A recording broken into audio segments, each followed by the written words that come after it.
Hey, welcome to a new episode of Skin in the Game. This is your host, John Simperman, with my co-host, Tim O'Shea. Great to have everybody with us today. And John, I am fresh back from Canada, where I was checking out a Canadian Football League game in preparation for our conversation today. Well, good timing because we have the leading historian and author of many, many CFL books, Paul Woods, joining us on Skin in the Game today. Yeah, very pleased that Paul's going to join us. I've been a fan of Paul's writing for quite some time. We'll get into that.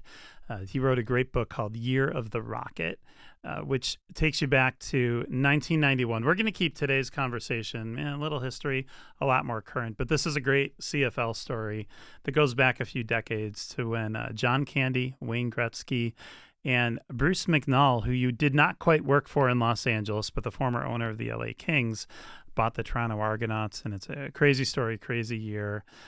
Didn't go well in some ways, but it was an experiment that lent itself to a great story that Paul told. And, much more importantly, though, Paul is one of the leading experts, as you said, on what's going on with the CFL today.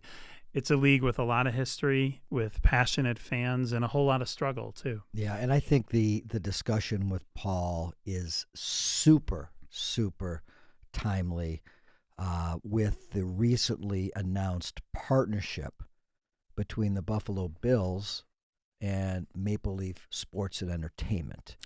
Right, and MLSE owns the Toronto Argonauts, along with other some perhaps better known big league teams, better known nationally and internationally. Oh, there's a hockey team too, right? Yeah. What are they called? The Maple Leafs. Right. Yes, that would be them. Yeah, and you get the Raptors are floating around in the circles there. So MLSE has there's a lot going on in between their sports holdings, their arena holdings, their media holdings. So there's a lot happening there. And the Argos, which, as we're going to get into, are easily one of the oldest pro sports franchises on the continent, are also part of MLSE. But they're a team and a franchise in a league that has struggled to get new fans and hold on to those fans. And so this partnership with the Buffalo Bills is one, whether you are a Bills fan or not, I think will be really instructive as to what the CFL is trying to do to get new fans, and what the NFL, in particular the Buffalo Bills, are trying to do to expand internationally. Yeah. And then for our listeners, obviously our listeners in Toronto and Southern Ontario are very aware of MLSE. However, for our listeners here in the States, they're also owned by Rogers Communication. Rogers Communications is the largest, telecommunications, broadband, wireless provider in all of Canada. So they've got major backing from, Rogers Communication to really, I think, help hopefully both organizations on both sides of the border, increase their presence, increase their market share. And obviously they wouldn't be doing this if it weren't to also increase revenues. So I'd like to put John on the spot. He is a sports marketing expert. I am the journalist. So I'd like to throw questions at him that he doesn't know is coming. Here's one you don't know is coming. In the interview with Paul, we'll get into the details of this partnership. But in short, there's going to be co-branded merchandise, a whole lot of youth football initiatives, and visibility of big sports names who are connected to the Argos, to the Raptors too, actually, and to the Buffalo Bills, all kind of mixed together to get attention on football in Canada. Right, that's the short version of it.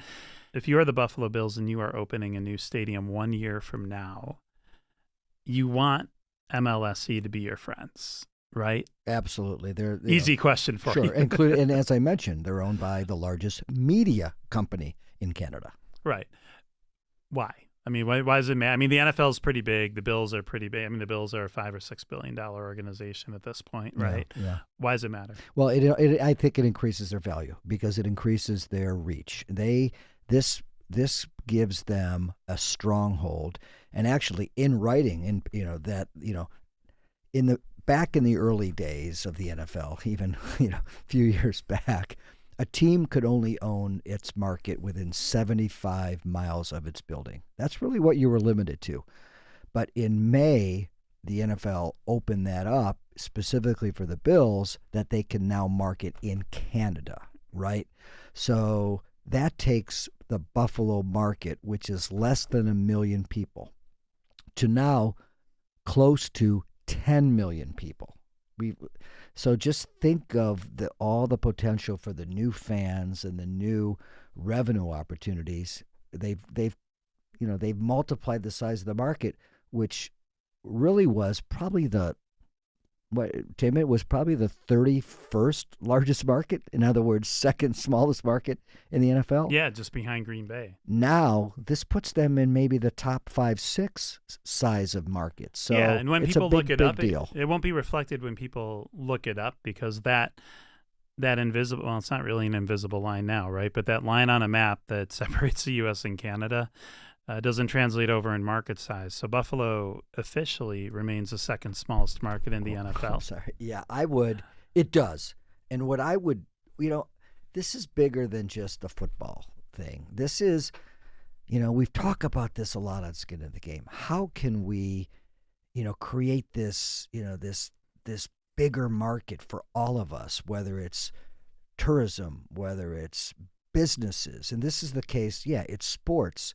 But how can we work together with our neighbors up north and really increase benefits for both sides of the border? So, hey, it's starting with football, but maybe it can start, look at other business opportunities and other ways for us to leverage each other's resources.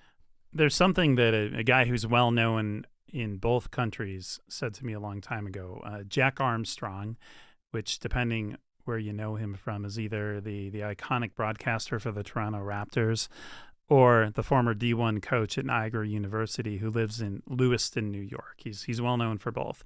But what Jack has said to me is there needs to be this corridor between Buffalo and Toronto where we're not differentiating between the two markets quite so much, but it's one big market. And, there's a smaller piece, which is Buffalo, and a massive piece, which is Toronto. But you got to look at them as one big market where, both can not only coexist, but one can feed the other. Sure. If it works well, this Bills, MLSE, Toronto Argos partnership could be an example of that. To your point, John, not the only answer. It's got to go well beyond it. And it might be more beneficial for the Argos than the Bills, too. It's hard to know. But that's really something to look at here. I'm excited they're going to try to build up youth engagement in football and flag football, presumably. Yeah. In Southern Ontario. We'll get into this too in the episode. There's a lot of great, and I can tell you from firsthand experience, a lot of great young football players, flag football players in Southern Ontario. But getting both the Bills and the Argos behind that youth participation is a great thing all on its own. Yeah. And, it does go beyond that. And while I don't see a Pagula Sports partnership with the Sabres and the Leafs, because we want to keep that rivalry as it is. Might be interesting. But also part of MLSE, they also own the MLS team, the Toronto FC. So is there potentially, and I'm just throwing this out there because, hey, we're on Skin in the Game and we throw out ideas. We specialize in this. Maybe we see a couple of the Toronto FC games coming to the new Highmark Stadium as a neutral site. You just throw it out there, but this is how you start to brainstorm how can these two organizations work together. I like how you are thinking there. We just so people don't get too excited too soon. We're going to have to fact check this a little bit and see if that field at the new Highmark Stadium can be expanded to be big enough to become a soccer pitch. I don't know. It's been talked about. It's been talked about, right. It is a football first and maybe a football only stadium, but it's a football first stadium. But that's absolutely worth talking about. The other thing I'd love to see, and we've talked about this before, is getting a Raptors game or two down to Buffalo. I'd love that, even if it's preseason. I was going to say, and it probably would need to be preseason. I can't imagine there'd be any motivation to move a Raptors regular season game anywhere other than have them play against the Cavaliers, and we're driving some tourism from both Northeast Ohio as well as Toronto. Again, I think that's another slam dunk. So for the Pagula ownership group, if you can pull that off, you're gonna make John. Well, John will be doubly happy. Right, right. Cleveland, Buffalo, Toronto mixed together. But no, it would be a great idea. And so And would the bar owners, hotel owners, and all the hospitality workers in Buffalo who are being able to work on another night with 18,500 people in that building. right, and there will, over time, there are going to be renovations happening in that building in KeyBank Center in Buffalo. So, Yep, yep. what better to bring in than a little bit of NBA? Yeah, right. So let's see where I'm it liking goes. where this could lead. Hey, Yeah. let's see where this goes. But it starts obviously promoting football, but MLSE has a lot more going for it as far as other teams and other programming that maybe can come this way as well. And with that, we've got to get to our interview. Paul Woods, CFL historian, coming up next on Skin in the Game. Hey, all, welcome back to Skin in the Game. This is Tim O'Shea with John Simperman, and welcome, Paul Woods. Thank you for having me, gentlemen. It's great to be here. Paul, we're so excited to have you. And John and I have been talking about the Canadian Football League for a while now. We're sitting here in Buffalo. We have an audience that's pretty evenly split between the U.S. and especially the Northeast and Western New York and Canada, particularly Southern Ontario. And so we've got a lot of listeners and viewers out there who are familiar with the CFL. We've got a lot who aren't.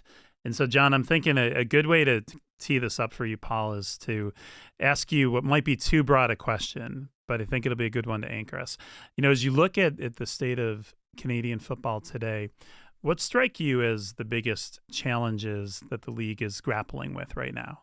Well, it's the size of the whole thing. It's the Canadian Football League has the same number of teams now, 9, that it had 70 years ago.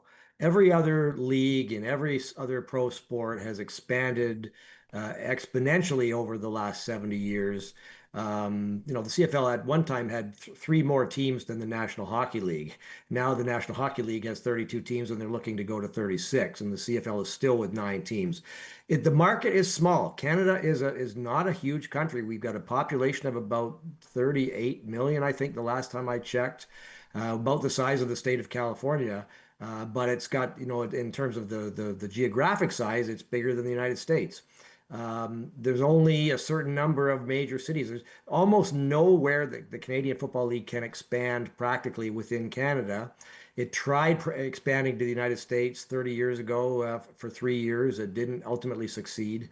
So it sort of has very little growth opportunity, and it's in a sport that is completely dominated on an overwhelming way by the National Football League, even in Canada. The CFL and the Canadian Football League has a lot of fans in Canada. It's a popular sport here, but the NFL is also an incredibly popular sport in Canada, and is just such a bigger and bigger venture financially, bigger spectacle in terms of the way the broadcasts look compared to the broadcasts in Canada. So many of those factors play into the fact, and for your viewers and listeners in the New York State.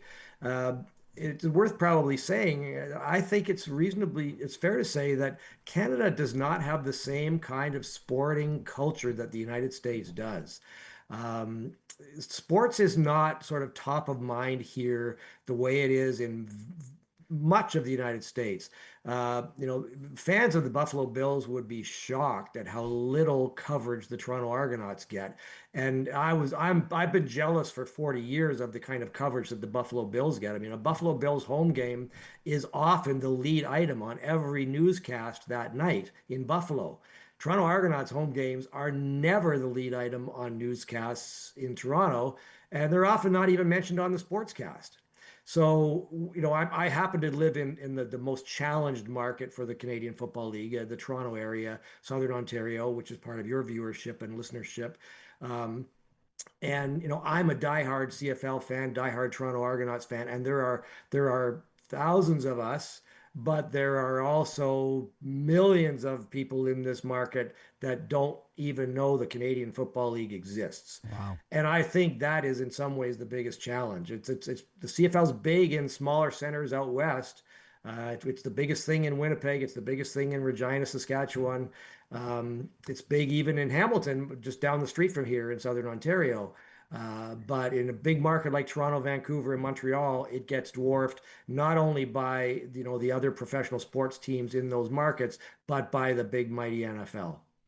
Paul, that's interesting. Is it that for in a market like Vancouver, are we kind of dwarfed a little bit by the fans and the media of Seattle and the Seahawks, and then Buffalo here is it how much do those teams in Buffalo, and I'll use Minnesota, all the other border towns, how much Yeah. do they kind of clutter the media environment in those markets? I think the Bills are the biggest of all of those. I think Buffalo really is firmly ensconced in the sporting culture such as it is of Southern Ontario.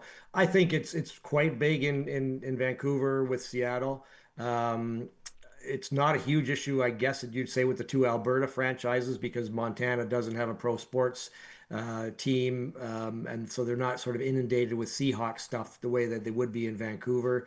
Uh, Minnesota does obviously cross over into the Winnipeg market, but Winnipeg it's the healthiest market in Canada for the Canadian Football League, and I don't think you could say that the Vikings represent a massive threat there. The Bills do represent a massive threat to the Toronto Argonauts, and to a lesser extent, we see the same with the Seahawks and the Lions in Vancouver. Now, Paul, there's as you know, there's a new partnership between the Bills and the Argonauts that we're going to dig into with you fairly deeply in a moment.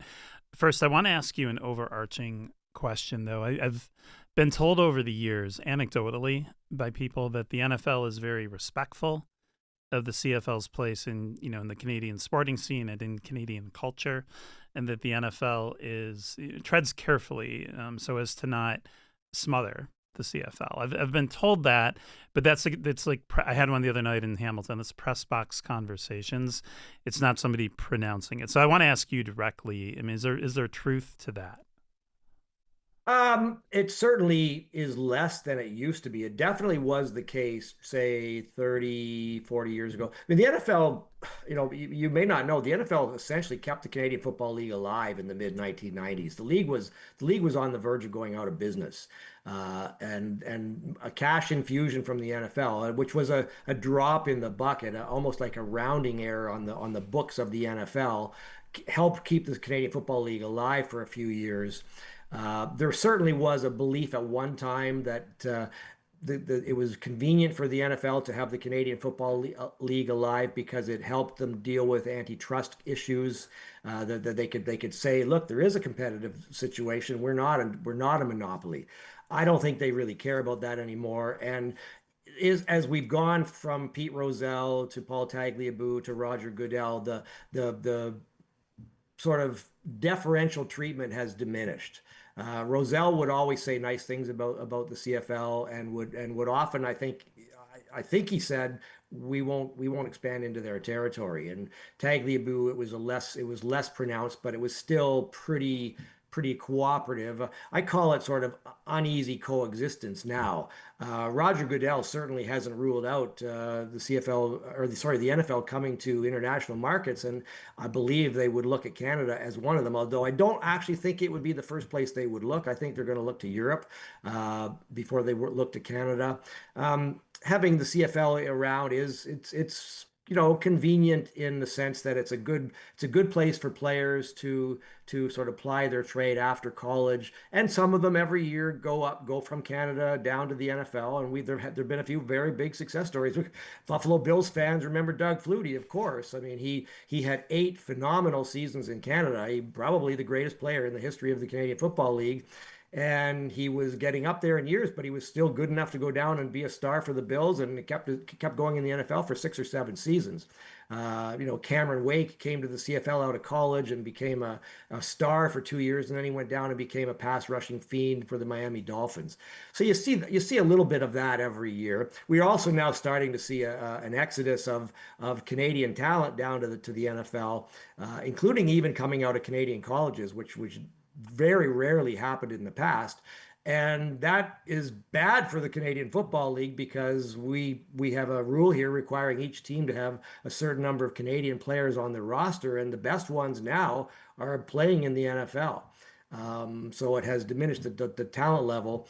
I think the NFL views the CFL as they don't really want to put the CFL out of business. I think that's reasonable to say. But I don't think the NFL is going to take any steps to stop the Buffalo Bills from asserting that Toronto and Southern Ontario is part of their market. And I think that's actually part of the deal you alluded to that we'll be talking about.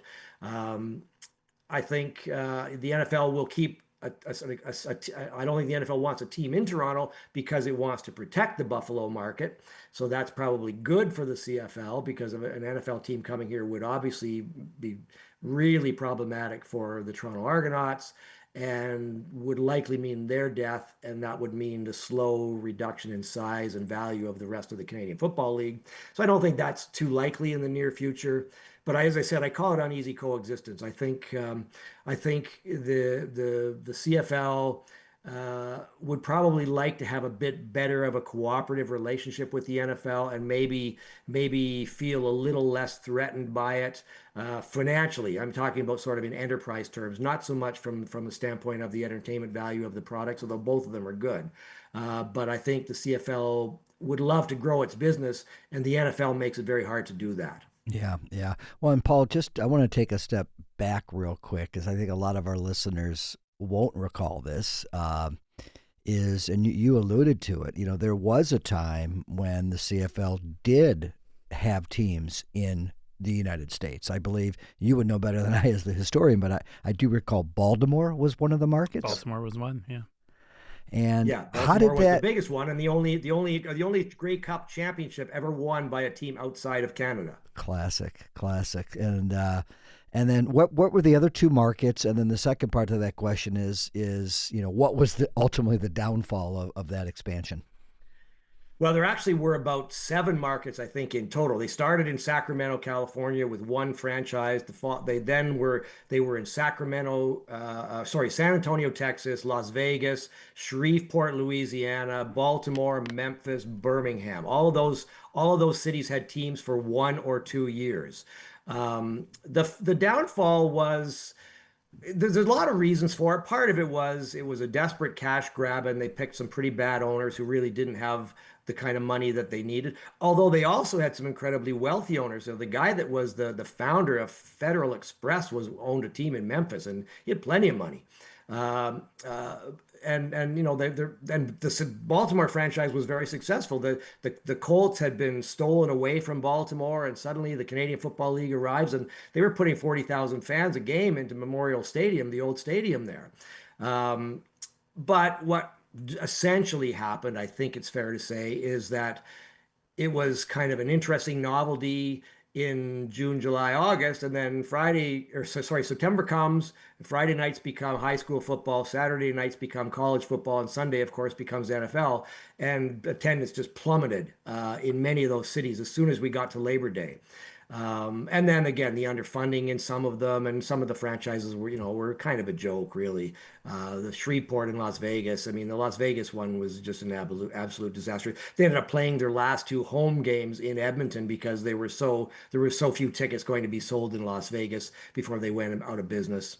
The Baltimore Stallions is a real sad story because they had a hardcore group of fans, thousands of fans in Baltimore, and then what happened there was the NFL came back to Baltimore, and so suddenly there was no room for a CFL franchise in that market, and they ended up moving back to Montreal. Montreal had died in the late '80s and then got resurrected thanks to the Stallions moving up there.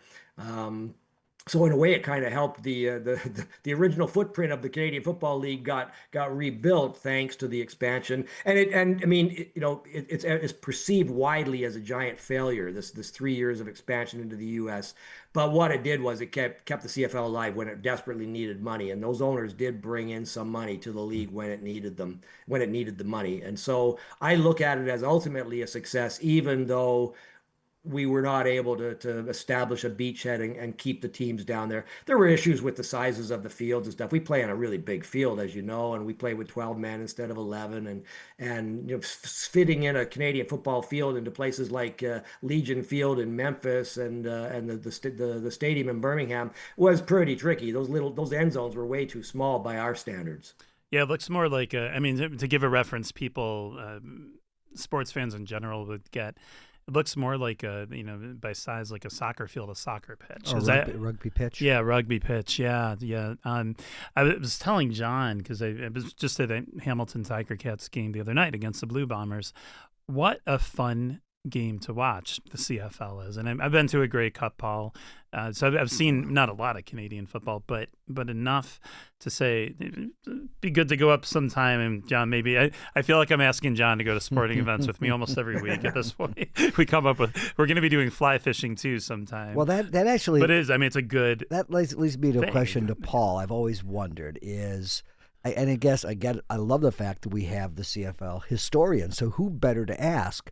But dating back to the origins of the league, why the different rules? And, has there been discussions of kind of integrating rules from one league to the other? Just kind of give our listeners, our viewers, some background on why the different rules and where those originated from. Well, John, I'm sort of showing my my what do you call it, my ignorance or my misrepresentation that I am a CFL historian, but my expertise, if you want to call it that, is primarily in what I would call the modern era. So I can't really explain to you why we ended up with 12 men instead of 11, why we have 3 downs instead of 4, why we have a bigger field. I will tell you that, I mean, Canadian football started. I think it's fair to say it started before it started in the United States. I mean, my favorite team, the Toronto Argonauts, have been playing football under that name, under the name of the Toronto Argonauts since 1873. We had our 150th birthday a couple of years ago. The Hamilton Tiger Cats, they claim to be around since 1869, but in fact, it was the Hamilton Tigers, and it was a merger of the Tigers and the Hamilton Wildcats in 1950 that led to the Tiger Cats. So we have a bit of a playful rivalry between the two teams about which is older. But I mean, we've been awarding a championship trophy called the Grey Cup since 1909. We had our 100th Grey Cup championship in 2012. The NFL just recently had its 50th Super Bowl, so we're way ahead of you guys in that regard. The rules have always been different. There has been occasional talk over the years, and sometimes it comes out of the mouths of people in positions of power in the Canadian Football League that maybe we should go to 4 downs, and maybe one of the things holding us back from popularity in our own marketplace is the fact that we're weird, that we don't have 11 men and 4 downs, and we have the field so big, and these other differences that Canadian football purists all love and want to uphold. Um, some people say, if we were to adopt American rules, go to 4 men, go or 4 downs, go to 11 men, go to a fair catch on punts and all of that stuff, we would be essentially become, even less of a competitive threat, or even less of a viable product, because then we would be the second rate version of American football. Right now, people say this is the best version of 3-man football on the planet. So I don't think you're likely to see it. There was a few years ago during COVID. I think you never really the full story never came out, but I've got a pretty good hunch that MLSE, that owns the Toronto Argonauts, was having pretty serious talks with the then XFL, which at that time was being run by Dwayne Johnson, The Rock, about some type of a cooperative venture, maybe even a merger. It never went anywhere, and there was, great gasps of horror outside of Toronto, all across Canada, about the idea that we would sort of blend in with this American thing, and maybe we'd have to go to to 11 man and all that stuff. Um, the CFL game, uh, you guys were saying, as Tim said in particular, having been to a couple of games, it's an entertaining product as it is. It's different. It's not both brands of football are fun and entertaining. I actually think that if you were to go back 30 years ago, 35 years ago, Canadian football was far more entertaining than the NFL was. That's back in the days when the NFL was heavy on running, running the ball 4 yards in a cloud of dust. Right. Now, the NFL has adopted all of the things that made the CFL so spectacular. Multiple wide receiver spreads, highly precise passing attacks. They all of our good innovations get stolen by the NFL eventually. So now they're sort of comparably entertaining products, different. I mean, I think our product is better in terms of special teams. We have more kick returns, and kick returns are spectacular plays. But it drives some people nuts that you can be punting after 2 plays. So there's pros and cons to both. The NFL, it's funny, the CFL at one time was highly competitive with the NFL. You go back to the 1950s, some Heisman Trophy winners spurned the NFL to come to Canada. Even in the 1970s, we were stealing away talent. I mean, Joe Theismann signed with the Toronto Argonauts out of Notre Dame. Uh, Johnny Rogers, the ordinary superstar out of Nebraska, came to the Montreal Alouettes. Buffalo fans will remember, the older Buffalo fans of my vintage will remember Tom Cousineau. I think he was Oh the yeah. first overall draft pick by the NFL, by the Buffalo Bills. He went to the Montreal Alouettes instead. Vince Ferragamo came to the Montreal Alouettes after leading the Rams to a Super Bowl game. Um, so for a while there, they were competitive. At least the big cities, Toronto and Montreal, were competitive on salary with the NFL. The Argos stole away Terry Metcalf after he led the NFL in all-purpose yardage. Wow. But then the USFL came along in 80, 83, and suddenly the salaries in the NFL went way up, and now there's just a giant difference. The two leagues are nowhere near in the same stratosphere. An entire team in Canada, the payroll, the salary cap is about $5.5 million for the entire team.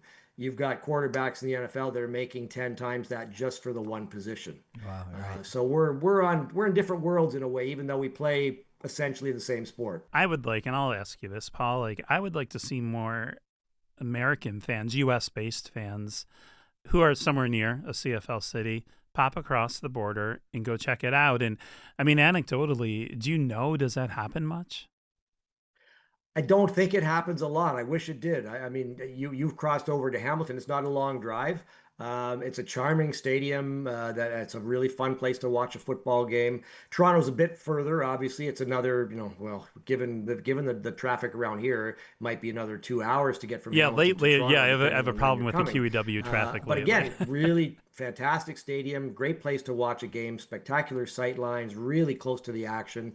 Um, and you do see it occasionally, but I don't think it's as common as the CFL would like it to be. Having said that, I don't know that either the Argonauts or the Tiger Cats have ever made much of an attempt to market to, say, Western New York. Or to Michigan, in the case it's a little bit farther. I mean, Detroit's 4 hours from Toronto and 3.5 or so from Hamilton, so that's a bit of a stretch. But I think if American fans ever do come up and see a game, they typically find it incredibly entertaining, and they'd love to come back. And by the way, for both of you guys, if and when you ever do decide to come, I'd love to host you. I hope you make it sometime. Absolutely, I'm up for that. absolutely, and we love. I mean, I love the Hamilton market and obviously Toronto. So that sounds like a great road trip. Yeah, and at the risk of saying something that'll be known to every one of our Canadian listeners, the Hamilton Stadium, it'll remind you of, a little bit of the Buffalo Bills Stadium in the sense that it's this wide open concrete bowl. The Buffalo Bills' current stadium, not the one they're about to be in, but it'll also give you a little sense of Wrigley Field because it's nestled right in just the middle of a neighborhood, which makes finding parking, if you don't know where you're going, a little more challenging. But it's the coolest experience. You're walking through residential neighborhoods on your way to a Ticats game, everybody dressed in Ticats jerseys, face paint. That part feels, a little bit like the Bills Mafia. It feels a little bit like Buffalo, like Orchard Park. A lot of the people in that neighborhood sell parking spaces on their lawns. I got stuck in a Hamilton backyard one time after a game because the car got in front of me was not back and I got boxed in. But it's a really charming place to watch a game. It's like you said, Wrigley Field. It's right in a gritty old neighborhood in Hamilton. And it's really part of the fabric of that neighborhood. Even though the stadium's only a decade old, the old one was in the same location, and they just changed the orientation of it. But it's a fun place to go watch a game, no question, and it's a big deal when the Tiger Cats have a home game. It's a big deal in Hamilton. And what's the capacity of that stadium? Yeah, it's well, it's funny. The CFL's sort of right-sized its stadiums in recent years. So Hamilton Stadium is about 25,000 max. Toronto plays at BMO Field, which for football configuration is about 27,000. It's funny if you go back to 50 years ago, the Montreal Alouettes. You may remember there was a Summer Olympics in Montreal in 1976. They built the Olympic Stadium, and there was a game, a CFL game between Montreal and Toronto in 1977 that had 69,000 people in attendance. Toronto played for years in the 54,000 seat exhibition stadium and then in the 54,000 seat Sky Dome. Edmonton played in a 60,000 seat Commonwealth Stadium. They still do, as a matter of fact. And the Lions played at BC Place, which was the first dome stadium in Canada, and it was about 60,000 originally.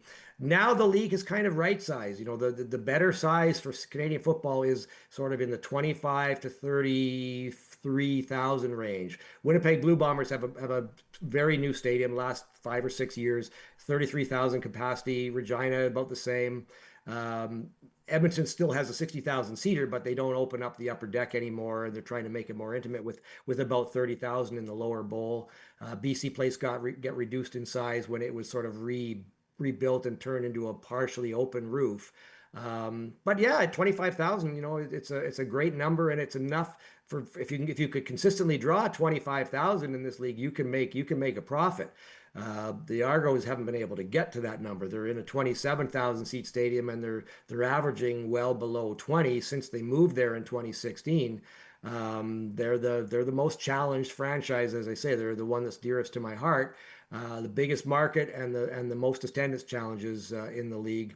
But it's a fantastic place to watch a game. And even if there's only 14,000 people in that building, as there were the other night, it is a fantastic atmosphere, amazing sight lines, the loud crowd. Anybody that goes to an Argo game uh, would have to love the spectacle of it. It'd be just nice if we could find another 10,000 people to do that every couple of weeks. It'd be great. Yeah, that's interesting because a few episodes back on Skin in the Game, we had the commissioner Ryan Creelan on from the East Coast Hockey League, and it's funny, similar conversation in some of these smaller markets like Kalamazoo.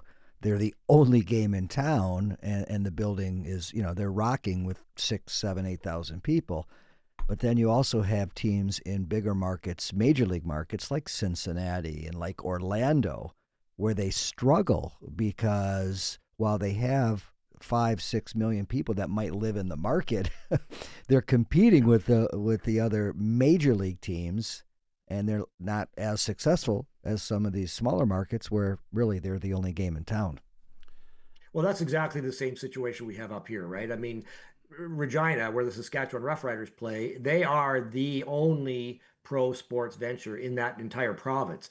The Winnipeg Blue Bombers do have the Winnipeg Jets, but I would say the Bombers are as big of a deal as the Jets are.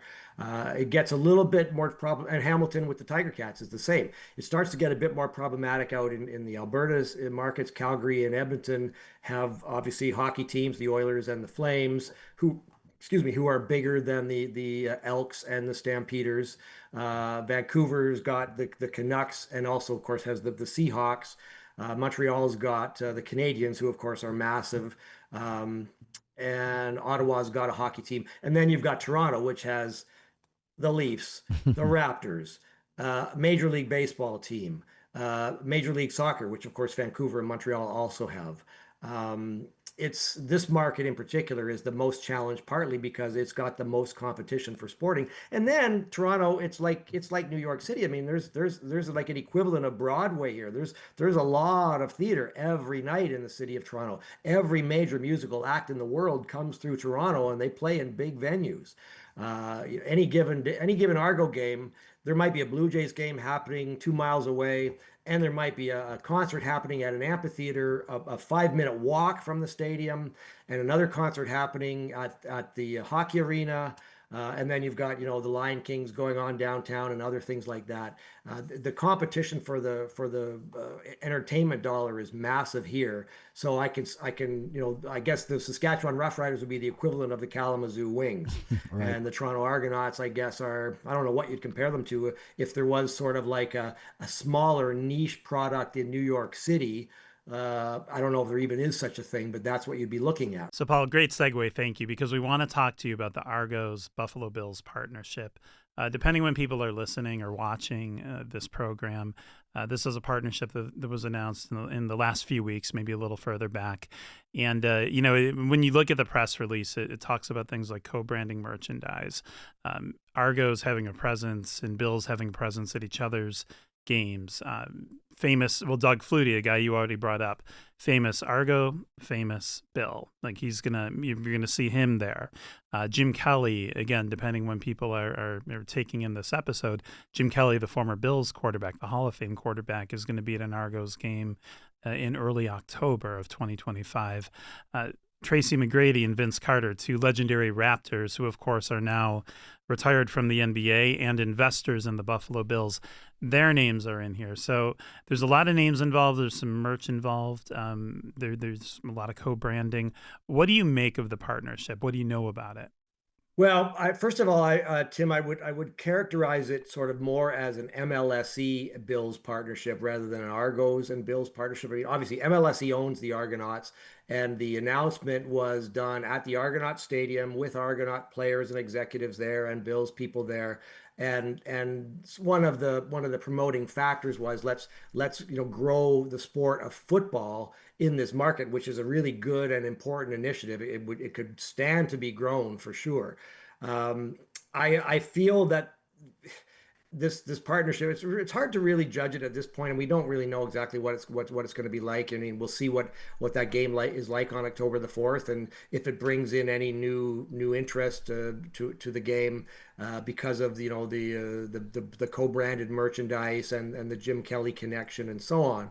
Um, I kind of think this is done more to benefit MLSE and the Bills than the Argonauts.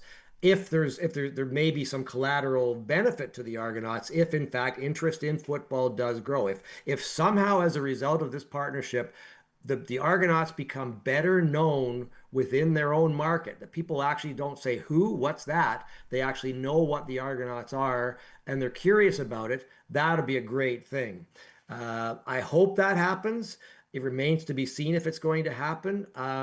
I think in a way, it's a bit of like, if you can't beat them, join them. Like, I mean, the NFL is a massive, giant, successful sport marketing venture. So getting sort of MLSE attaching itself to that makes a lot of sense. Um, and from the Bills standpoint, I think it makes a ton of sense because they've now, I think, very firmly established that Toronto is Bills territory. So if anybody comes along later and says, "Hey, we want to put an expansion franchise in Toronto," the owners of the Bills are going to be able to say, no, that's our market." We'll see what it does to the Argos. I'm as a giant fan of the Argos, and I like the Bills, I really do. But I'd have no interest in buying co-branded merchandise. I would love it if somehow, as a result of this, some people from Western New York or even from the parts of Southern Ontario down near Western New York that don't pay much attention to the CFL, if they started coming to Tiger Cats games and Argo games, that'd be amazing. But I'm gonna wait and see on that one. Yeah, yeah. It seems to me that this partnership is both offensive and defensive for the Bills. And what I mean by that, offensive obviously gives them the ability to really have a home market that's 9 million people, right, versus a million. But so offensively, but defensively, Paul, I think it's exactly what you alluded to. It gives them that kind of security blanket that Toronto is Buffalo's market, because I'm sure that when the league talks about London and Mexico City, how do you not at least think about, a 7 million person market right here on this continent?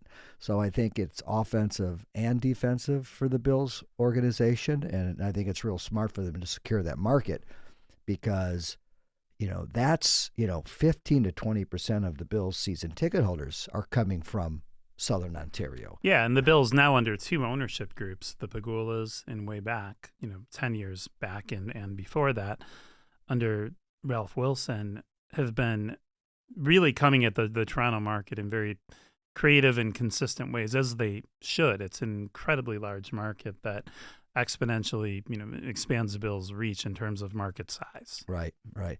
And my question, and maybe Paul or maybe Tim, you know this too, is that how far does that extend, right? Does that extend up into, Montreal as well? Is that Bill's country? I mean, how far? It's Marv Levy country, I can tell. Marv Levy is a side, well, Paul, you know this, but for people out there watching and listening, Marv Levy, the Bills Hall of Fame coach, is also the Montreal Alouettes Hall of Fame, CFL Hall of Fame coach. I don't know that there's a lot of Bills fans in Montreal, though. No, but yeah. We'll see how far they can extend, Bills Nation, right? Yeah. Do you know, Paul? I mean, do you have a sense of how far does a Bills fandom reach into Canada? Well, I personally know a couple of people in Ottawa who are season ticket holders for the Bills. All right, we'll take it. We'll take it. So, my guess would be that they're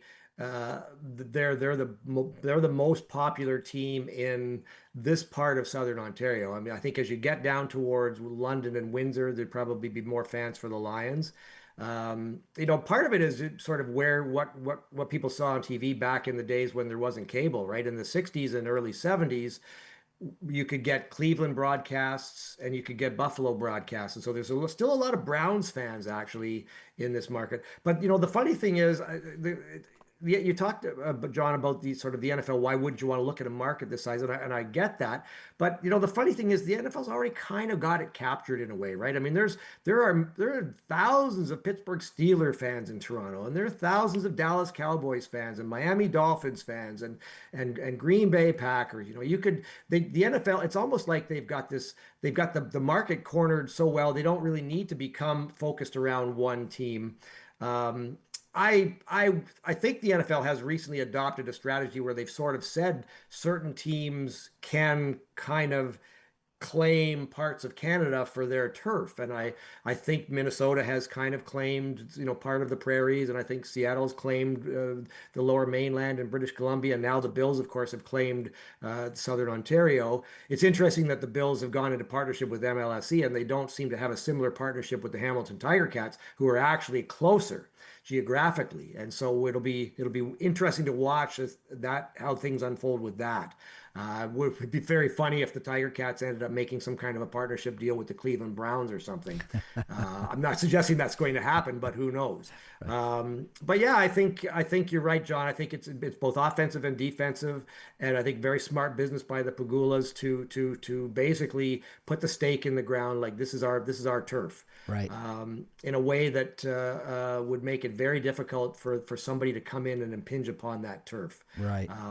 And if it helps the Argonauts in some way, maybe through the long game of getting more kids playing flag football and touch football, and if kids are going out to events that have Bills players coaching them, but also have Argos players coaching them, and then they find out, hey, you can go to an Argos game for $25. Dad, I want to go. And maybe long term, the MLSE can build up a new fan base of young people for whom a Bills game isn't going to be affordable, particularly in that new stadium. And it is obviously a bit of a distance to get there. Whereas if you're growing up in Toronto and you're playing flag football and you just went to a practice and there was an Argo receiver there helping you catch passes, you want to go see him play next Friday night. Hey, Dad, can we go? That could work, right? I mean, I think that may be part of it from MLSE's standpoint. But I think a lot of it, frankly, is MLSE will see it as a revenue opportunity with the merchandise. And, there are parts of it that do seem a little, I'm going to say annoying to Argo fans. They one of the announcements that you probably saw, Tim, in the big announcement was there's going to be Buffalo Bills viewing parties at Real Sports, which is the big sports bar owned by MLSE. Well, where's the Argo viewing parties when they're on the road? MLSE's not bothering with that. Right. Well, my question for both of you as we look to wrap this up, though, because you're right, flag football was one of the kind of the cornerstone activations around this partnership. But my question, as I look to Tim, who, as you may not know, Paul, is a big flag football guy. Are they playing 3 downs or 4? Oh, they're playing 4. Yeah, it's Paul, you'll appreciate this. I coach a flag football team here. We have a lot of tough competition, and the young athletes on my team would agree with me. We have a lot of growth that's needed. Our toughest competition are the teams from Canada by a long shot. There's an organization in Welland, Ontario that is, I mean, they are training these kids to play at such a high level, and yes, it's 4 downs, Okay. and way too often we've been 4 downs and out. So there we go. Listen, we've got flag football coming up in the Olympics in Los Angeles in 3 years, and I think there's a strong expectation up here that Canada is going to compete for a medal. We may not be able to win the gold, particularly if any NFL players get involved there, but we got some pretty good talent up in Canada, and it'll be interesting to see how they put the team together, whether they'll use professionals or whether they'll just sort of go for super duper flag football players, because there are some of those as well. Just to get back to one point I want to quickly make, I know we've got to wrap, but I think I wonder how much of this partnership that was announced has to do with the growing cross-border tensions. There's a lot of Canadians who do not want to cross the border and do not want to buy American products right now because of Donald Trump's threats to make Canada the 51st state and all the imposition of tariffs that is damaging our economy as well as economies around the world.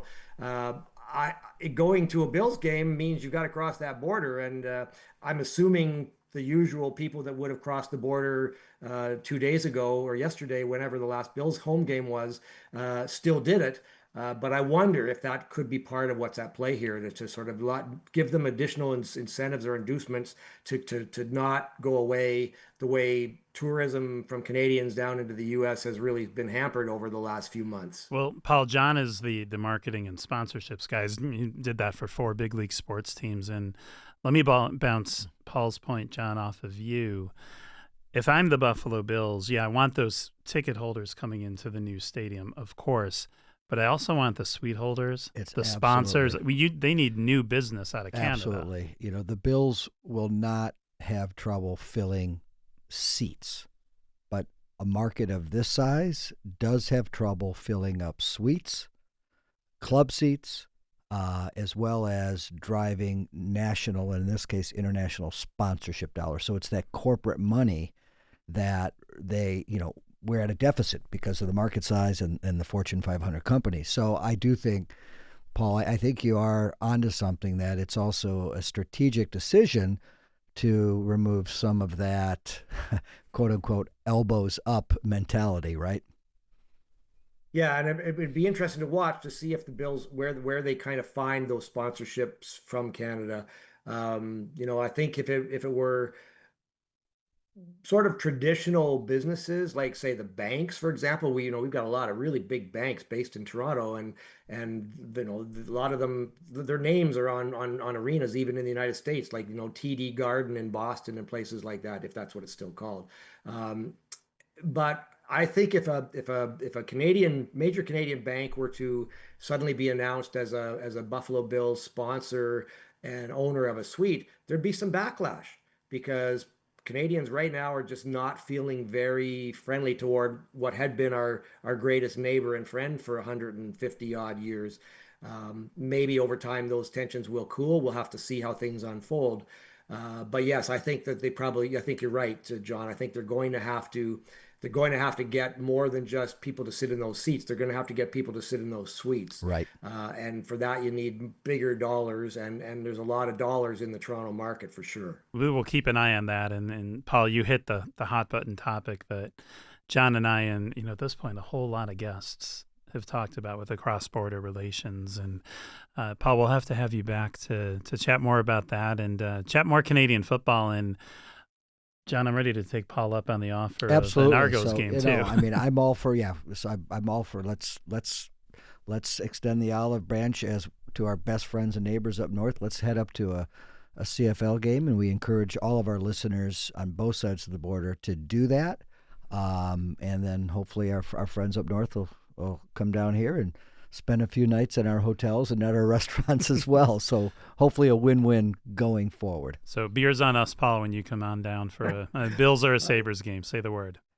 That would be fantastic. You know, it's funny. The opening game of the season for the Bills, of course, was this incredible fourth quarter comeback. And the Argonauts just had an incredible fourth quarter comeback a couple of days ago. The same game and ended on a last second walk off field goal. Yeah, we've got two really entertaining teams in these markets, and I'm not trying to take anything away from the Hamilton Tiger Cats, who are also very entertaining. So yes, I hope we can do it. I'd love to watch a game with you guys. We could compare and contrast the two sports and celebrate them for what they both are. You got it. Well, Paul, thanks for joining us today. Thank you very much for having me. Love doing it, guys. Thanks, Paul. Awesome. Appreciate it. See you soon. We will be right back here on Skin in the Game with some final comments. Hey, welcome back to Skin in the Game. And Tim, thank you for bringing in Paul Woods, CFL historian.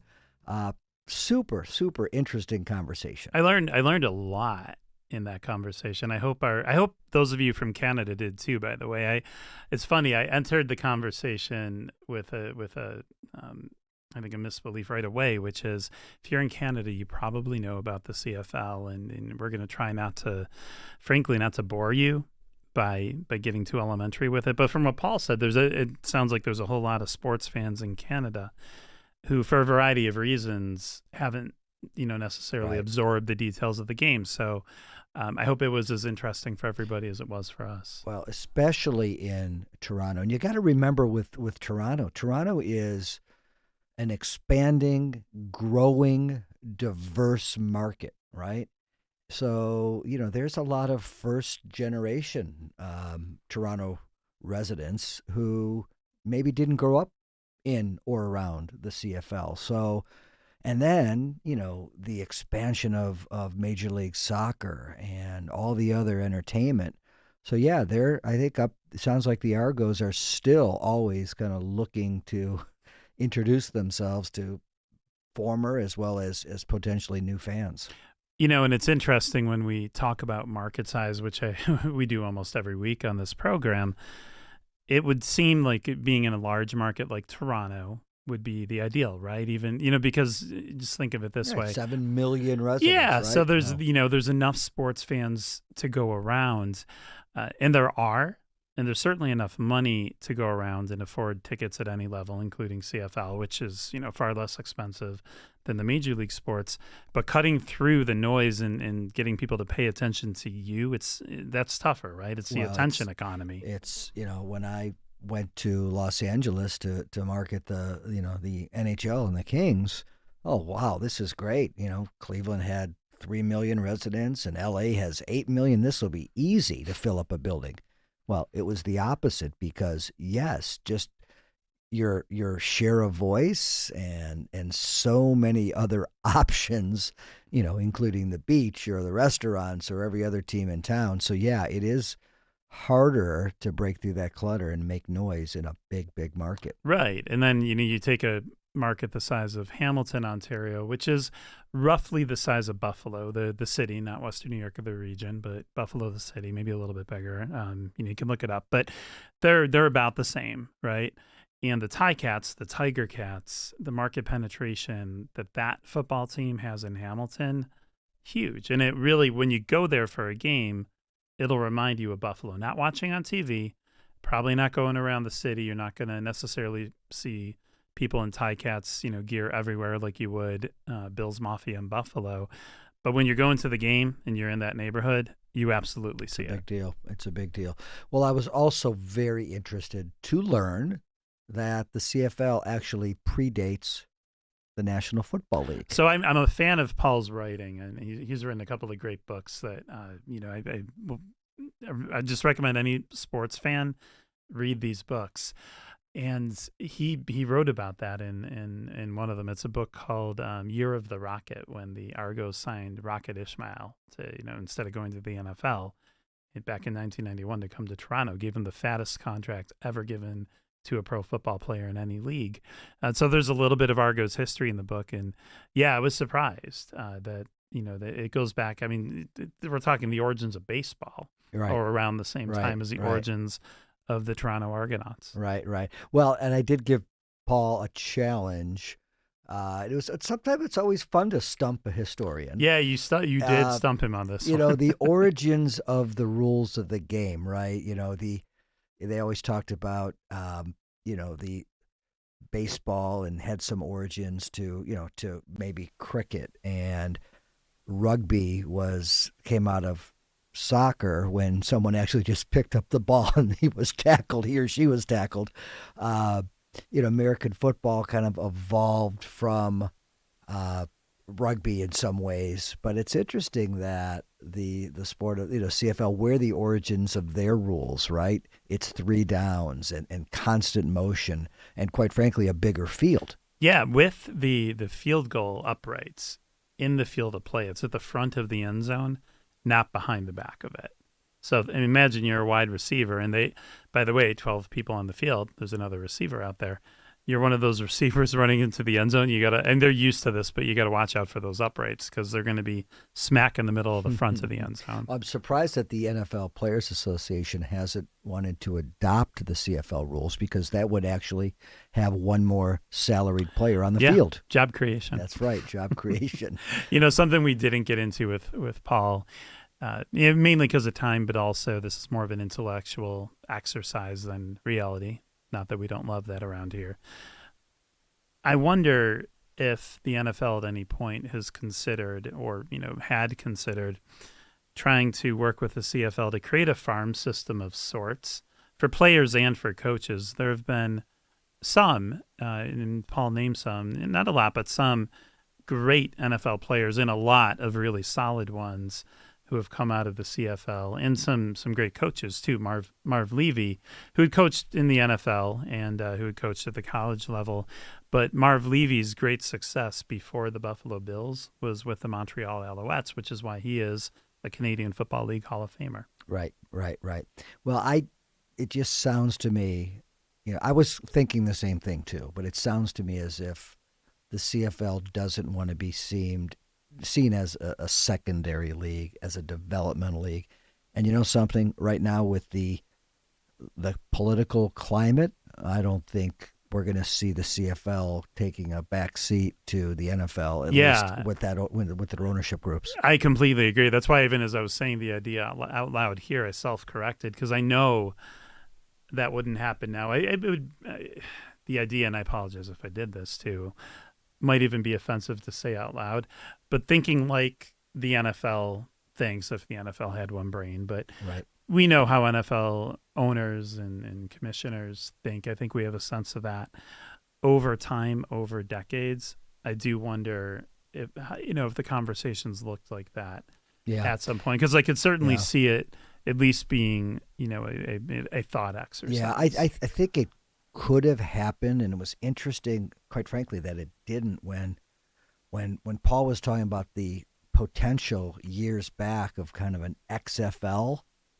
merger or partnership with the CFL, and then truly create an international spring league, because between the UFL and the XFL and the all the other kind of spring leagues, they've really started and stopped. But if you could really integrate those two leagues with a market like the size of Toronto, with a market like the size of Vancouver, there might be something to that. But again, don't see it happening in the short term. No. I mean, and it's, the CFL is a great game, and it's a great league. And here's hoping it can stay what it is with more fans coming in. It's affordable. It is fun. I keep coming back to it. It's fun to watch. Not that the NFL isn't. NFL football is great. But CFL football is great too. And, it's kind of cool to have, different leagues out there. And yes, we can include, in the former, what was formerly called the XFL, and way, way, way back the USFL, to have different variations on the game of football out there, just like there are different variations on other sports out there. PGA and Live Golf. There's nothing wrong with that. But in a crowded marketplace, it can be tough to pull off. Yeah. Well, just to wrap this up, I think the last thing that was really interesting in doing that deep dive was, how the affiliation partnership between Maple Leaf Sports Entertainment and the Buffalo Bills could potentially help the Argonauts. So there's a big unknown there, but there is some potential there. I hope it does, and I really think, and this is my bigger takeaway, that it could be helpful for the Buffalo Bills. It certainly will not hurt the Buffalo Bills. And, John, I'm saying this because I've covered this for probably about as long as you've lived in Buffalo, and for the Buffalo News, and before that for Business First newspaper in Buffalo. The amount of times I've written about the Bills' efforts to penetrate that Canadian market, get more market penetration in Southern Ontario and Toronto, it cannot be overstated how valuable this region, because they look at it as one, as they should, can be for the Buffalo Bills. But Paul anecdotally, struck at the heart of the challenge there, along with border issues and currently political issues. You've got a lot of Cowboys fans, you've got Browns fans, you've got Steelers fans. That is not a Buffalo Bills dominant fan base. Now, again, if you're selling sponsorships, if you're selling, premium tickets, you're not looking to capture tens of thousands of people in Southern Ontario. You're looking for the corporations and the fans with the money to spend. Right. A niche audience that better than anyone, John, is a valuable audience and vital for the Buffalo Bills, especially going into a new stadium. Absolutely. Again, 7 million person market, 6 times or so the size of Buffalo. So, it really makes strategic sense. And with that, we want to thank Paul Woods for a great conversation on the CFL, and also thank you for tuning in to Skin in the Game.